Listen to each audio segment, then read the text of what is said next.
Assalamu alaikum wa rahmatullahi wa barakatuh. Que la paix soit sur vous ainsi que la miséricorde et la bénédiction. Le croyant, la croyante doivent avoir une conscience spirituelle. Dans le cheminement spirituel, qui nous procure une élévation intellectuelle et spirituelle vers notre Créateur Allah subhanahu wa ta'ala, doit nous faire atteindre un niveau et une hauteur qui nous procure une conscience spirituelle islamique.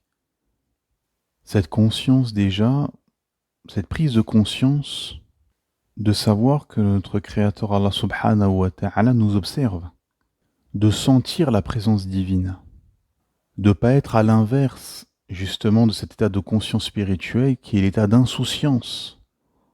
Et les gens qui sont dans cet état d'insouciance ne ressentent le regard d'Allah subhanahu wa ta'ala que quand ils sont à la mosquée ou que quand ils sont en public.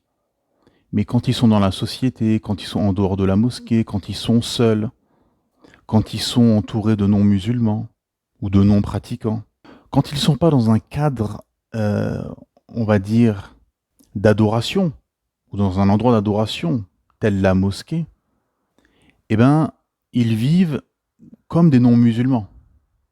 Comme s'il n'y avait pas un souverain puissant, Allah subhanahu wa ta'ala, qui l'observait.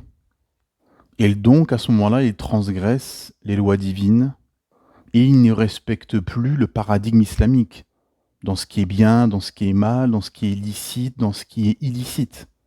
Et ceci est de l'insouciance jumelée à de l'hypocrisie.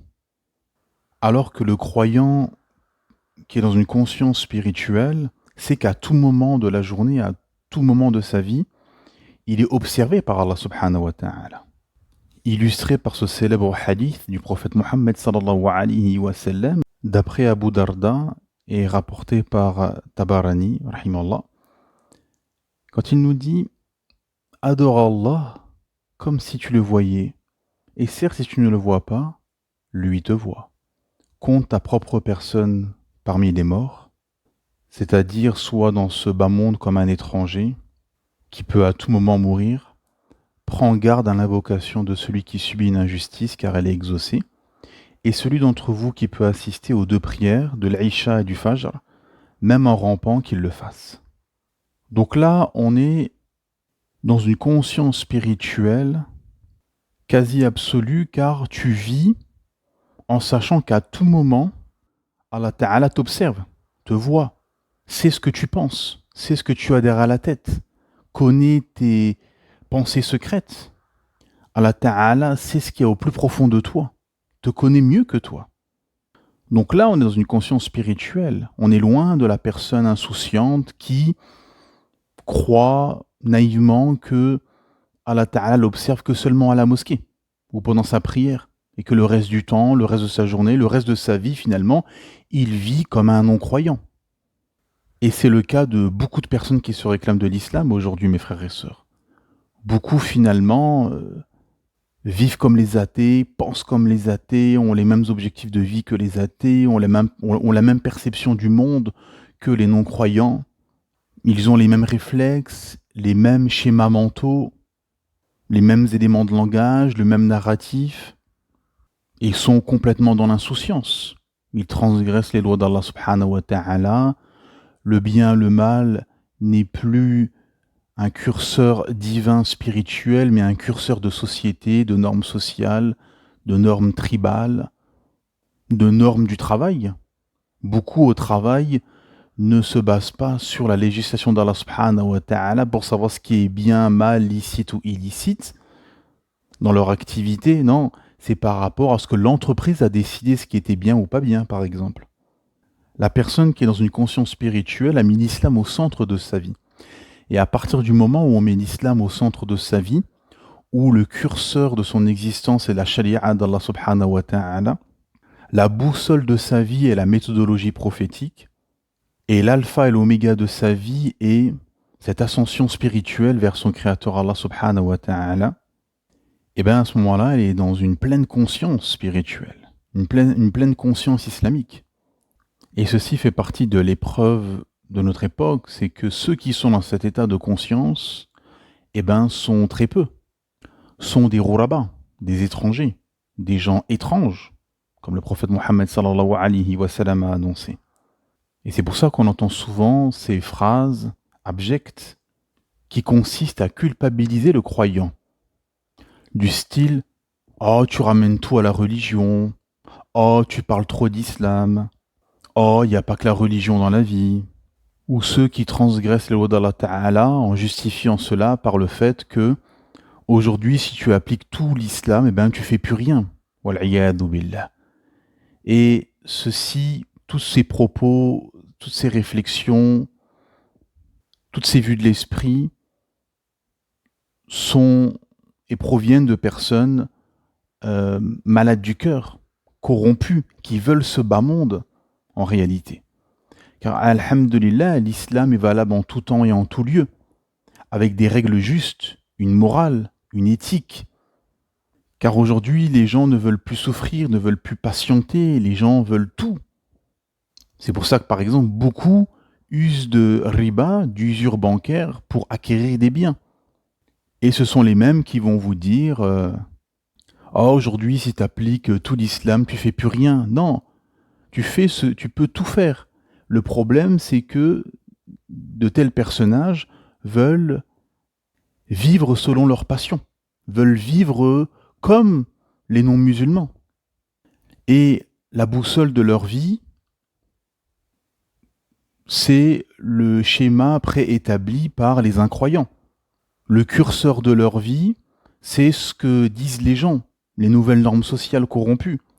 L'alpha et l'oméga de leur existence, c'est l'assouvissement de leur passion et de la satisfaction de leur âme incitatrice au mal. C'est ça le fond. C'est comme ceux qui disent « tu parles trop d'islam ». C'est toujours des gens qui parlent jamais d'islam, à l'inverse, et qui ont rien d'islam dans leur vie. L'islam ne régit rien dans leur existence. Toute leur existence est bâtie sur les passions, sur les normes sociales, sur les schémas préétablis par la modernité et les élites corrompues, sur le regard de la famille, etc.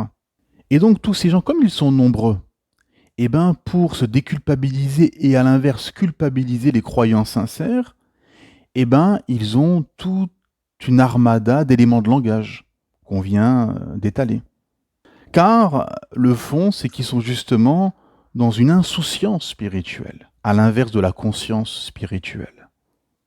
Et ces gens corrompus sont majoritaires. Mais qu'est-ce que nous dit Allah subhanahu wa ta'ala sur la majorité? Il y a un célèbre verset, le 116e signe de la sourate Al-An'am, la sourate 6, les bestiaux. Allah ta'ala nous dit, traduction dans le sens, « Et si tu obéis à la majorité de ceux qui sont sur terre, ils t'égareront du sentier d'Allah. Ils ne suivent que la conjecture et ne font que fabriquer des mensonges. » Subhanallah azim. Donc dans ce signe magistral, Allah ta'ala nous expose clairement que la majorité des gens, la majorité de ceux qui sont sur terre, ne suivent pas le sentier d'Allah subhanahu wa ta'ala, suivent un autre sentier, suivent un sentier d'égarement, suivent le sentier de Shaitan, suivent le sentier de telle ou telle idéologie, suivent le sentier de leur État-nation. Les États-nations modernes, c'est très intéressant. L'État-nation moderne défend son territoire, défend ses frontières, défend son économie, défend son intérêt, pas l'islam. Peu d'États aujourd'hui défendent l'islam. Car à la base, la plupart des anciennes provinces du califat, du khalifa islamique, qui sont devenus des États-nations par le temps, par la colonisation, les frontières tracées au crayon, etc., ont été bâtis finalement sur le nationalisme, sur l'identité nationale, sur le tribalisme, sur la défense de ses frontières, de son économie, de sa politique, etc. Ils n'ont pas été bâtis sur l'islam. C'est ça qu'il faut comprendre aujourd'hui. Quand on parle de pays musulmans, oui, musulmans, parce que la majorité sont musulmans. Musulmans, car il y a encore beaucoup de lois islamiques qui régissent beaucoup de pays musulmans. Mais la base, le fond, on voit qu'en priorité, il y a la défense de l'État-nation. Et c'est pour ça que les soldats des États-nations, que sont les nationalistes, eh ben, mettent leur État-nation en avant, ne mettent pas l'islam en avant. Et c'est pour ça quand tu viens et tu parles de charia, de loi d'Allah subhanahu wa ta'ala, de revenir à un empire musulman, etc., eh ben, tu es mal vu, tu es montré du doigt, tu es considéré comme un ennemi de l'intérieur, comme quelqu'un qui va contre les intérêts de l'État-nation. Comprendre ceci sur les États-nations modernes permet aussi d'augmenter sa conscience spirituelle.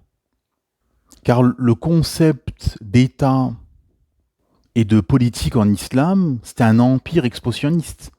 La preuve de cela, le début de l'empire musulman, d'un État islamique a commencé à Médine avec le prophète Mohammed sallallahu alayhi wa sallam, en instaurant tout un arsenal juridique basé sur le Coran, sur la parole d'Allah Ta'ala et sur la sunna du messager d'Allah, sallallahu alayhi wa sallam. Et ensuite, ça s'est étendu aux tribus aux alentours, puis la Mecque, puis toute l'Arabie, puis pendant la période des Khurafa Rashidin, des califes bien guidés, il y a eu les conquêtes de la Perse, de la Mésopotamie, de l'Anatolie, du Chem, de tout ce qui est Chem, Turquie, Égypte, Maghreb, Afrique, etc. Au-delà même, Afghanistan, Ouzbékistan, Indonésie, etc. Donc il y a eu une expansion. Pourquoi? Pour propager cette lumière divine.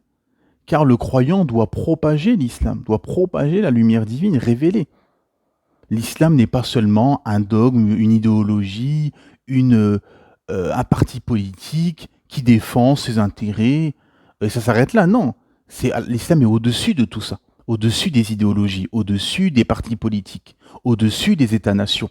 L'islam est au-dessus de tout. L'islam a été révélé par Allah Ta'ala pour régir le monde, pour apporter une solution aux problématiques des humains, pour légiférer, pour instaurer la seule adoration qui est légitime, qui est le monothéisme, at-tawhid, qui interdit l'idolâtrie, qui interdit tout culte en dehors du culte qui a été révélé par Allah subhanahu wa ta'ala. Et quand vous exposez tout ça, ben vous avez toute une armée de tribalistes, de passionnés, de corrompus, de malades du cœur, etc., qui viennent s'établir comme un rempart devant vous. Car tous ces gens sont dans l'insouciance et épris par leur passion, qu'ils ont érigée en divinité.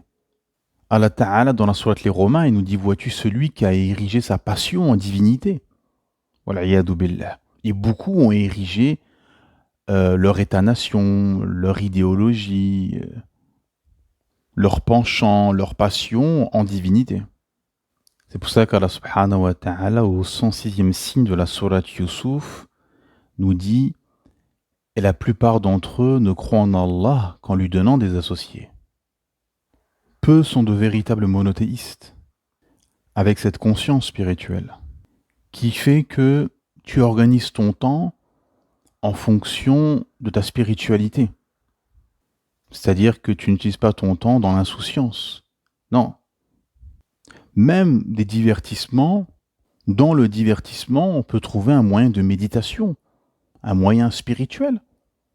Quand vous allez dans la forêt, à la campagne, au lac, dans la montagne, en visitant des parcs animaliers, les zoos, etc., où on voit les créations d'Allah subhanahu wa ta'ala, les créatures d'Allah ta'ala, qu'on ne pourrait voir, tellement ils habitent dans des endroits reculés, dans des endroits sauvages, etc.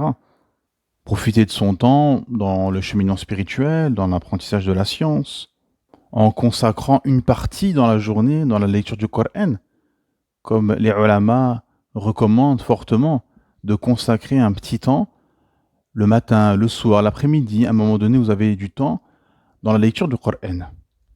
Dans la méditation du Coran aussi, parce qu'Allah Ta'ala nous appelle à lire le Coran, mais à méditer le Coran, les sens profonds, le message du Coran, les secrets qu'il y a dans le Coran. C'est-à-dire que le croyant qui est dans un état de conscience spirituelle, il ne fait jamais des choses qui n'ont aucun sens. Même s'informer sur le monde, sur ce qui se passe, la géopolitique, etc. C'est-à-dire qu'il y a toujours une utilité. Le croyant en état de conscience spirituelle ne peut pas se rabaisser à des choses inutiles qui rabaissent l'intellect, qui éloignent du chemin spirituel, qui égarent même. Il doit être conscient du monde qui l'entoure, tout en cheminant vers son Créateur Allah subhanahu wa ta'ala, tout en s'élevant intellectuellement, en s'élevant spirituellement. Et quand vous entreprenez cette ascension spirituelle, naturellement, vous allez vous éloigner de personnes nocives, de gens nocifs.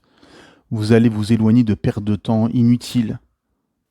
Car vous avez une vision globale. Vous montez les étages. 5e étage, 10e étage, 15e étage, 22e étage, 37e étage. Donc vous n'êtes plus le même ou la même qu'au début de votre cheminement, où vous étiez au rez-de-chaussée, au sous-sol, au premier étage.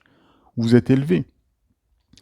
Et des personnes autour de vous sont restées au rez-de-chaussée, voire sont au sous-sol. Donc forcément ne vous comprennent pas, sont complètement noyés dans l'insouciance, dans les passions, dans les bassesses de ce bas monde. Donc ils ne vous comprennent pas. Et donc ils vous invectivent pour eux, de leur côté, se déculpabiliser et pour vous faire culpabiliser. Et qui ont été les premiers qui ont utilisé cette voie diabolique? Sont les ennemis des prophètes. Sont eux les premiers qui ont fait culpabiliser les prophètes. Qu'est-ce que nous dit Allah subhanahu wa ta'ala? Justement, quand on parle de méditation du Coran, Allah ta'ala nous dit quoi à propos des ennemis des prophètes? Ils les ont invectivés de fous, de sorciers, de devins, de fauteurs de désordre, etc. De troubles à l'ordre public, etc. Pourquoi? Pour se déculpabiliser de leur coufre, de leur égarement, de leur idolâtrie, de leur corruption sociale, et de faire culpabiliser le porteur de lumière, qui vient pour éclairer le monde, qui vient pour faire sortir les gens des ténèbres et de la soumission des idoles et des systèmes humains vers la lumière, de la soumission de la loi de notre Créateur Allah Ta'ala, de la soumission de notre Créateur Allah Subhanahu wa Ta'ala, de l'adoration, de la seule adoration qui est légitime, le tawhid, l'unification divine, le monothéisme. Et donc, effectivement, les lieutenants de Satan sur Terre utilisent à travers le temps et à travers l'espace les mêmes narratifs, les mêmes éléments de langage, les mêmes accusations corrompues, car ils sont restés au rez-de-chaussée. Et vous vous êtes élevé. Donc vous êtes au 37e étage, vous avez une vision beaucoup plus globale, vous avez plus de sciences islamiques, plus d'éveil et de conscience spirituelle. Et donc, ceux qui sont autour de vous, qui sont au 2e, au 1er étage, au rez-de-chaussée, voire au sous-sol, eh ben, vous êtes à des années-lumière d'eux. Donc forcément, la conscience spirituelle aussi, dans la conscience spirituelle, il y a le fait de comprendre et de percevoir que, effectivement, il faudra prendre de la distance avec les gens nocifs, qui ne veulent pas s'élever, qui veulent rester en bas, qui veulent rester dans leurs conditions, de coloniser, de dominer, de faibles, de défaites psychologiques. S'éloigner d'endroits nocifs qui vous retardent dans votre cheminement spirituel. Ceci est également de la conscience spirituelle. Et c'est pour ça, comme on l'a dit souvent, c'est que les gens qui vous parlent de baisse de foi, qui reviennent en erreur, etc., eh ben, ils n'ont pas atteint ce niveau de conscience spirituelle qui leur a permis de prendre des distances de sécurité avec les gens nocifs et de s'éloigner et de quitter les endroits nocifs. Et donc, ils sont restés dans ces endroits nocifs, ils sont restés avec ces gens nocifs, et donc, forcément, ces gens les ont tirés vers le bas. C'est la réalité. Si vous restez toute la journée avec des alcooliques, vous risquez de glisser. Wal'iyadu billah. Donc c'est pour ça que le prophète Mohammed sallallahu alayhi wa sallam nous donne toutes les clés. Il nous dit tu auras, on va dire, la religion de celui avec qui tu restes. C'est-à-dire que les savants nous disent que, en gros, les gens que tu vas fréquenter vont déteindre sur toi. Leur comportement, leur vulgarité, leurs croyances, etc. Il y a une conscience spirituelle à avoir aussi dans les discussions qu'on a au cours de notre journée. Les dialogues qu'on peut avoir. avec des frères, des sœurs à la mosquée, au travail, les voisins, dans la société, etc. Quelqu'un qui est dans une conscience spirituelle, il va toujours essayer de ramener la spiritualité, de ramener la révélation, de faire da'wah, de trancher dans une discussion, trancher la discussion avec Qala Allah, Qala Rasoul. Qu'est-ce qu'a dit Allah, qu'est-ce qu'a dit son messager par rapport à la discussion qu'on observe, par rapport au sujet présent. Et ceux justement qui se réclament de l'islam et qui sont dans une insouciance, eh ben, vous voyez leur discussion, c'est toujours la dunya, toujours ce bas monde. Leur jugement de valeur est basé sur les on-dit, les normes sociales, leur imaginaire. Non ce qu'a dit Allah subhanahu wa ta'ala ou son messager. Hein. Vous voyez à la mosquée, avant de sortir de la mosquée, par exemple pour la khutbah du Jum'a, quand on sort, les gens sont même pas sortis de la mosquée, ou même pour les salawats, pour les prières, les gens sont même pas sortis de la mosquée, prennent leurs chaussures dans les étagères, et ben sont déjà repartis dans la dunya. Après une salade, mais imaginez-vous après une khutbah, où la personne, elle était pendant 45 minutes ou 1 heure à écouter un prêche, une da'wah, à prier, à écouter le Coran, à écouter des hadiths, à écouter une exhortation, et la personne n'est même pas sortie de la mosquée, elle est déjà retournée dans les bassins de cette dunya. Elle est déjà repartie dans des discussions mondaines, insignifiantes et insouciantes. Pourquoi ? Car les gens sont habités par autre chose. Les gens ne sont pas habités par l'islam, par l'imaginaire islamique. Ils sont habités par un autre imaginaire, par la société, par les normes sociales, par les algorithmes, par les séries, par les films, par les passions, par ce que font les gens dans la société. Ça les a marqués profondément avec le temps. C'est ça la réalité. C'est que les gens, et ça fait partie de l'élévation spirituelle intellectuelle, c'est de prendre tout le corpus islamique, la sira du prophète Mohammed sallallahu alayhi wa sallam, les qasas, les récits prophétiques dans le Coran, tout l'imaginaire et le message que nous a transmis notre Créateur Allah subhanahu wa ta'ala dans sa parole. La vie des sahaba, la vie des grands, des personnes importantes de cette communauté, de grands conquérants, de grands savants, de grands pieux, qui ont marqué l'histoire de l'humanité, et bien avoir tout ça dans sa conscience, pour avoir une conscience spirituelle. Et quand on a ça, on ne peut plus retourner dans des discussions de bassesse. On ne peut plus être dans un schéma de vie pensé par des élites et par des hommes. On ne peut plus passer son temps à perdre du temps inutilement, à perdre son temps dans des choses inutiles qui vont rien nous apporter, ni dans le din, ni dans la dunya. On ne peut plus se plonger dans des longues discussions remplies d'insouciance, remplies d'inutilité, voire de péché, voire de haram. On ne peut plus rester dans des endroits où les gens sont malades du cœur. On ne peut plus s'asseoir à une table où les gens tout autour de toi sont à des années-lumière, sont au rez-de-chaussée ou au sous-sol. On ne peut plus rester avec des gens qui bafouent la sharia d'Allah Ta'ala, qui bafouent le message islamique, qui bafouent les ordres d'Allah subhanahu wa ta'ala, voire qui se moquent de la révélation, dont beaucoup se réclament de l'islam. Wal'iyadu billah. On ne peut plus côtoyer pendant des heures de tels personnages. Faire comme si de rien n'était. Non, ce n'est pas possible. Quand on est conscient, quand on atteint ce niveau de conscience spirituelle islamique, on sait que telle personne, tel endroit, sont corrompus, sont des années-lumière de notre Créateur Allah Ta'ala, de sa révélation, et s'en moquent, même dénigrent. Donc on ne peut plus côtoyer ces gens pendant des heures comme si de rien n'était, et faire des choses avec, etc. Non, il faut bien évidemment une distance de sécurité, et avec juste mesure et juste milieu par rapport à ce qu'Allah subhanahu wa ta'ala nous enjoint, par rapport aux proches.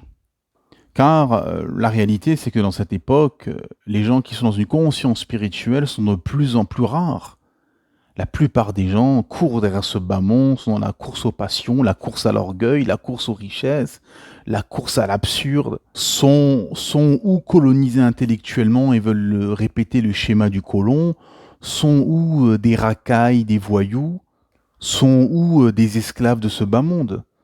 Donc des gens qui sont dans une conscience spirituelle, une élévation intellectuelle, spirituelle, islamique, et qui arrivent à s'extirper de tous ces cultes discrets, que ce soit le culte des passions, le culte de l'État-nation, le culte de la tribu, le culte des normes sociales, le culte de l'argent, etc., qui arrivent à s'extirper de l'esprit tribal, qui arrivent à s'extirper du schéma préétabli par les élites corrompues, qui arrivent à sortir du moule dans lequel le système a voulu nous mettre, eh ben ceux-là sont très rares, sont de moins en moins nombreux, sont des roulabas, des étrangers, du coup par rapport à la masse qui suit la marche en avant de la matrice. C'est pour cela que quand Masih ad-Dajjal apparaîtra, et sa sortie est très proche, eh ben il emportera les foules, car on voit le niveau des gens, l'état des gens au global. C'est pauvre, c'est faible, c'est insouciant, car peu veulent entamer ce cheminement spirituel vers Allah Ta'ala, car c'est un travail. On ne peut pas passer d'un état d'insouciance à de conscience spirituelle en quelques jours, ou même quelques semaines, ou même quelques mois. Non, c'est un long travail de déconstruction et de construction spirituelle. On avait fait une intervention qu'on avait intitulée l'éveil spirituel. On avait développé le fait de, quand on commence ce cheminement, on commence à s'éveiller spirituellement, à acquérir du savoir, à comprendre pourquoi on existe et on chemine.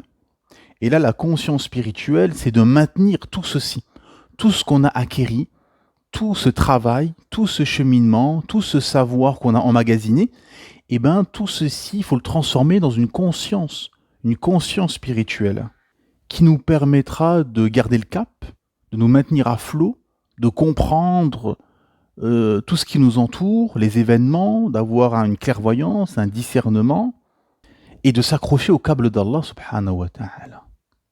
Et la conscience spirituelle est également le fait d'autoriser le convenable et de blâmer le blâmable, comme Allah subhanahu wa ta'ala nous dit dans ce célèbre verset.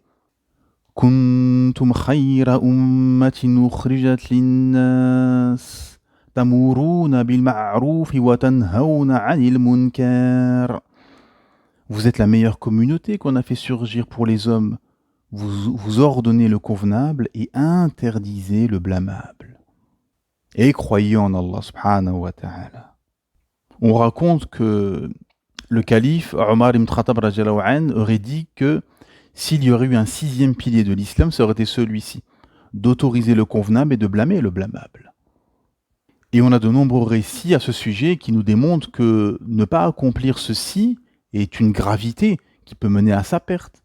On a un récit où Jibril est envoyé dans un village pour son anéantissement, car ils ont transgressé, ils étaient corrompus, etc. Et Jibril est revenu chez Allah Ta'ala en lui disant qu'il y avait un abid, il y avait un adorateur, un pieux qui était là. Et Allah Ta'ala lui aurait dit, commence. Allah Ta'ala lui a dit, commence par celui-ci. Pourquoi ? Car il fermait les yeux, il n'a rien dit. Il a laissé la société aller à sa dérive et il n'a pas autorisé le convenable et blâmé le blâmable. On raconte qu'une fois un cheikh était parti avec ses élèves en Espagne visiter et voir ce qu'ont fait les musulmans, ce qu'ont bâti les musulmans en Espagne. Et les élèves ont demandé au cheikh, pourquoi nous avons perdu cette terre ? Et le cheikh leur a dit, car quand les jeunes ont commencé à transgresser, à s'éloigner du chemin d'Allah et à se complaire dans la perversion, et que les anciens ont fermé les yeux et se sont abstenus de blâmer ceci, à ce moment-là, nous avons perdu cette terre. Le prophète Mohammed sallallahu alayhi wa sallam nous dit, vous allez autoriser le convenable et blâmer le blâmable, sinon Allah n'acceptera plus vos invocations. Allahu Akbar. Effectivement, l'islam conscientise les individus. C'est-à-dire que ce n'est pas On n'est pas dans un dogme où tu fais ton adoration dans ton coin, tu adores Allah Ta'ala, et même si la société part à la dérive, eh ben, ce n'est pas ton problème. Non, nous sommes un bloc, c'est-à-dire qu'on doit conscientiser notre situation et la situation externe, la situation de la société. Et nous devons ramener notre pierre à l'édifice, à notre niveau, avec les moyens qu'on a. On a ce hadith connu, le prophète dit que vous devez repousser le mal avec votre main, si vous ne pouvez pas avec votre langue, si vous ne pouvez pas au moins avec votre cœur. Vous devez repousser ceci et ne pas accepter ceci au moins au fond de vous-même, avec votre cœur. C'est-à-dire qu'en fonction des moyens que tu as, de la possibilité que tu as, de la marge de manœuvre que tu as, eh ben, tu dois l'utiliser pour repousser le mal, repousser le préjudice et propager la lumière divine. Et là, on voit clairement qui est dans la conscience spirituelle et qui est dans l'insouciance spirituelle. Ceux qui, oh, c'est pas mon problème, ils voient la société partir à la dérive et ils ne s'occupent de rien, ils blâment rien, ils autorisent rien. Ils n'ont aucune jalousie, aucune fierté dans leur cœur pour l'islam. Et ceux qui, au contraire, s'il y a un pincement dans leur cœur, tout de suite, ils vont vouloir essayer de changer ceci, de réparer ceci, de parler, d'être un médiateur, d'expliquer, de blâmer ceci, d'appeler au bien et de mettre en garde sur le mal. L'état de conscience spirituelle, c'est d'être conscient que nous avons été créés pour adorer Allah subhanahu wa ta'ala, qui nous observe tout au long de notre vie, que nous retournerons chez lui et que nous répondrons de tous nos actes et que derrière nos épaules, il y a deux anges qui notent nos hasanat et nos sayyat, nos bonnes œuvres et nos mauvaises œuvres. Et c'est pas seulement des péchés clairs, nets et précis, ça peut être des sourires en coin, des regards de travers, ça peut être beaucoup d'éléments. C'est beaucoup d'éléments que les gens insouciants ne font pas attention. Mais que la personne qui est consciente, eh ben, qui est dans une conscience spirituelle, va s'éloigner de regards de travers, de signes avec les yeux, de sourires en coin, etc. D'expressions avec le visage. Les gens qui sont dans une conscience spirituelle s'éloignent de ces petites mesquineries. Ils sont francs et honnêtes, clairs, et ils parlent franchement aux gens, sans porter de masque dans la société, sans être des imposteurs, qui cherchent juste leurs intérêts au final. Et qui essayent, comme ils le peuvent, d'être des représentants d'Allah subhanahu wa ta'ala sur terre, d'être des porteurs de lumière, d'être à la hauteur de l'étendard du tawhid, l'étendard de la spiritualité révélée par Allah subhanahu wa ta'ala. Et dans cette époque corrompue, ces porteurs de lumière sont de moins en moins nombreux et sont marginalisés, moqués, montrés du doigt, par la majorité corrompue par la modernité, par les passions et par l'amour mondain.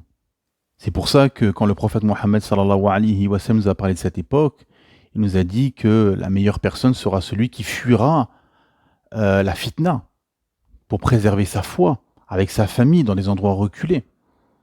Car la fitna sera telle que ça deviendra dangereux pour la foi. C'est pour ça qu'on est comme les gens de Ashabul Kahf, les gens de la caverne qui ont fui avec leur foi pour la préserver. Car comme à cette époque-là, aujourd'hui, la plupart des gens sont zombifiés par les idéaux et la matrice. La plupart sont contaminés et ne veulent pas utiliser le seul antidote qui est l'antidote de l'islam. Mais l'islam dans son entièreté, pas 2-3 éléments qui arrangent nos passions.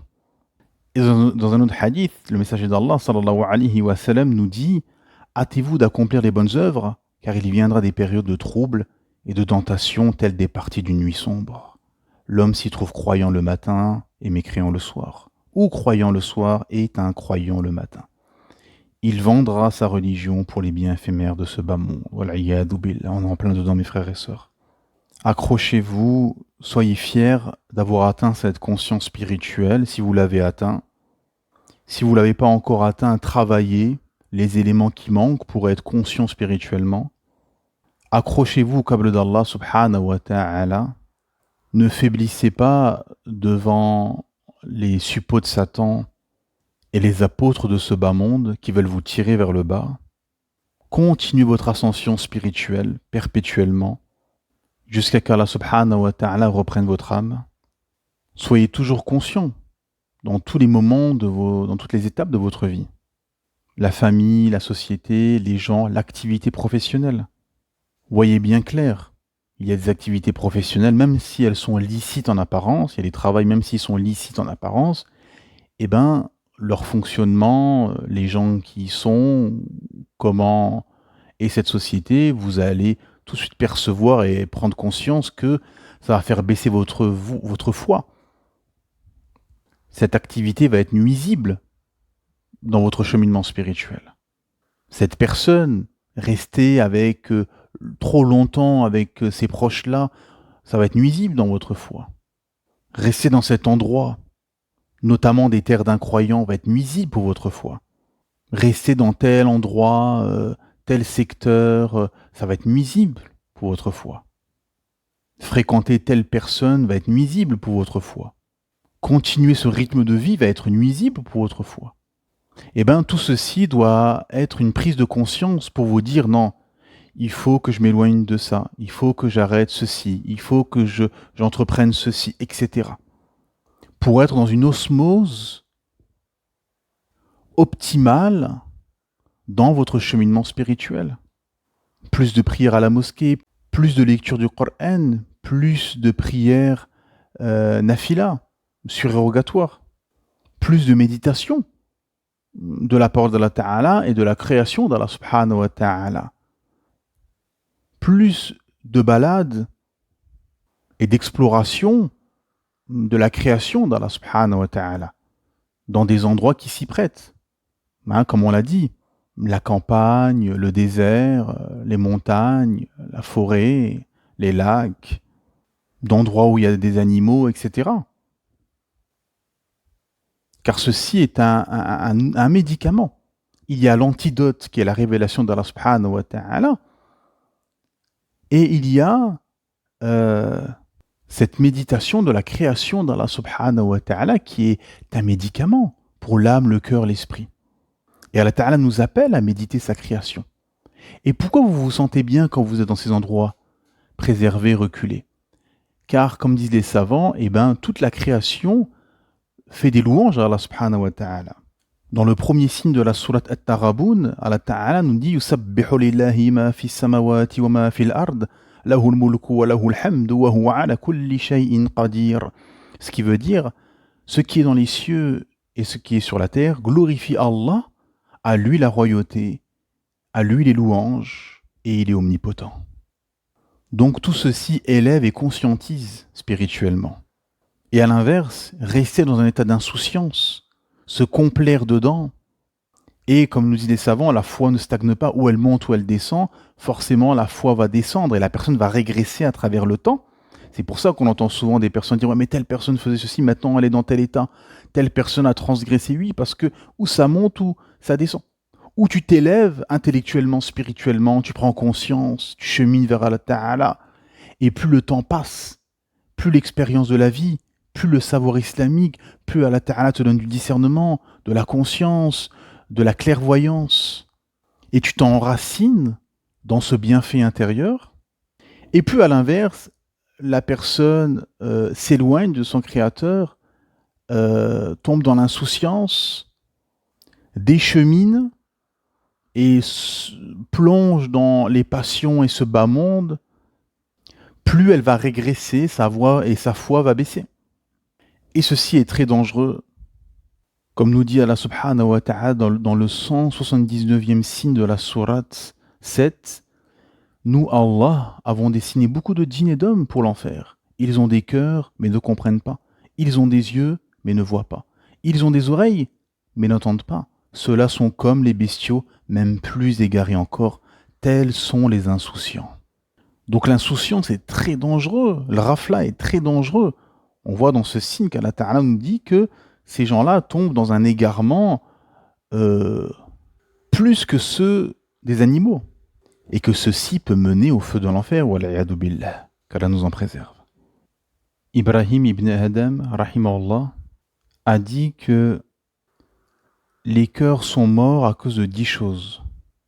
à un groupe de personnes qui lui avaient demandé pourquoi nous invoquons Allah et nous ne sommes pas exaucés, alors qu'Allah Ta'ala nous dit et votre Seigneur a dit invoquez-moi, je vous exaucerai. Et il leur dit vous avez connu Allah, mais vous n'avez pas accompli les devoirs qu'il vous a ordonné de faire. Vous avez prétendu aimer le prophète Mohammed sallallahu alayhi wa sallam, mais vous avez abandonné sa sunna. Vous avez récité le Coran, mais vous ne l'avez pas appliqué. Vous avez profité des bienfaits d'Allah, mais vous n'êtes pas acquitté du devoir de le remercier. Vous avez dit que Shaitan est votre ennemi, mais vous l'avez suivi. Vous avez dit que vous espérez le paradis, mais vous n'avez pas œuvré pour pouvoir le gagner. Vous avez dit que vous craignez l'enfer, mais vous ne vous êtes pas mis en condition pour pouvoir y échapper. Vous avez dit que la mort est une réalité, mais vous vous y préparez pas. Vous vous occupez des défauts des gens et vous avez oublié vos propres défauts. Enfin, vous enterrez vos morts, mais vous n'en tirez pas de leçons. La prise de conscience spirituelle, c'est également de comprendre et de prendre conscience que les dirigeants sont à l'image des gens, que si nous avons des dirigeants dans un tel état, c'est que malheureusement, c'est à l'image de la plupart des cœurs des gens qui sont malades. Comme nous dit Allah subhanahu wa ta'ala, qui ne change pas l'état d'un peuple tant que les individus de cette société ne changent pas ce qu'il y a en eux-mêmes. Et également, prendre conscience que toutes ces catastrophes dont on assiste, tremblements de terre, tsunamis, tempêtes, etc., sont le fruit des désobéissances, des péchés, des transgressions des gens. Non une catastrophe naturelle hasardeuse qui frappe ici et là de façon aléatoire. Non, la conscience spirituelle nous rappelle qu'effectivement, comme Allah subhanahu wa ta'ala nous dit, la corruption est apparue sur la terre et dans la mer à cause de ce que les gens ont accompli de leurs propres mains, afin qu'Allah leur fasse goûter une partie de ce qu'ils ont œuvré, peut-être reviendront-ils vers Allah. Et nous allons finir avec cette lettre que Hassan al-Basri rahimahullah envoyait au calife Omar ibn Abdel Aziz rahimahullah. Ô commandeur des croyants, sache que ce bas monde n'est pas une demeure où l'on s'y établit. Adam y est descendu en guise de châtiment. Il suffit à celui qui ne connaît pas la récompense divine de savoir qu'il y a une récompense. De même, il suffit à celui qui ne connaît pas le châtiment divin de savoir qu'il y a un châtiment. Ce bas monde agit d'une manière singulière. Il humilie celui qui l'honore, rabaisse celui qui l'élève, rend pauvre celui qui amasse ses biens. Il fait des victimes à chaque instant. On s'y approvisionne en le délaissant. Le véritable riche est celui qui apparaît pauvre. Par Allah, ce bas monde est tel un poison. Celui qui ne le connaît pas l'ingurgitera pour guérir, mais finira par en mourir. Sois donc, ô commandeur des croyants, tel celui qui soigne ses blessures en souffrant légèrement, par crainte de devoir souffrir plus par la suite. Ô commandeur des croyants, les gens clairvoyants et méritoires marchent en toute humilité, s'habillent avec le strict minimum et n'expriment que ce qui est juste. Leur nourriture sont obtenues avec des gains licites. Leur clairvoyance permet de percevoir la réalité de l'au-delà et celle d'ici-bas. Ils ont la même crainte en mer qu'en terre. Leurs invocations sont identiques en période d'aisance qu'en période de difficulté. Nul était le terme fixé à chacun, leur âme ne se restait que peu de temps, tant ils craignent le châtiment divin et espèrent ardemment la récompense divine. À leurs yeux, le Créateur est immense, tandis que les créatures sont insignifiantes. Que la paix, la miséricorde et la bénédiction soient sur vous, mes frères et sœurs.